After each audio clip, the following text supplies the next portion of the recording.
آج کے اس جمعۃ المبارک کی مبارک نشست میں میں نے آپ احباب کے سامنے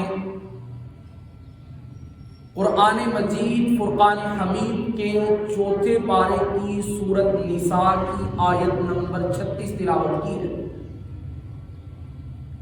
جس میں اللہ رب العزت مجھے اور آپ کو حکم دے رہے ہیں وَاعْبُدُوا اللَّهَ، اللہ کی کیا کرو؟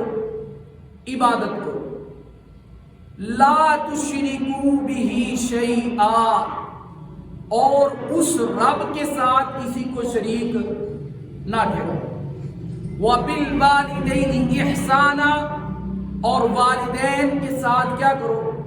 حسن سلوک کرو، اور وَبِذِي الْقُرْبَى، اور رشتہ داروں کے ساتھ سلوک کرو، اور وَالْيَتَامَى، یتیموں کے ساتھ، وَالْمَسَاكِينَ، مساکین کے ساتھ، اور وَالْجَارِ ذِي الْقُرْبَى، اور ان پڑوسیوں کے ساتھ جو آپ کے کیا ہے؟ رشتہ دار، وَالْجَارِ الْجُنُوبِ، اور ان پڑوسیوں کے ساتھ بھی جو آپ کے پڑوسی تو ہیں لیکن رشتہ دار نہیں ہیں، آپ کے لیے کیا ہے؟ اجنبی ہیں، ان کے ساتھ بھی تم نے کیا کرنا ہے؟ حسن سلوک کرنا ہے۔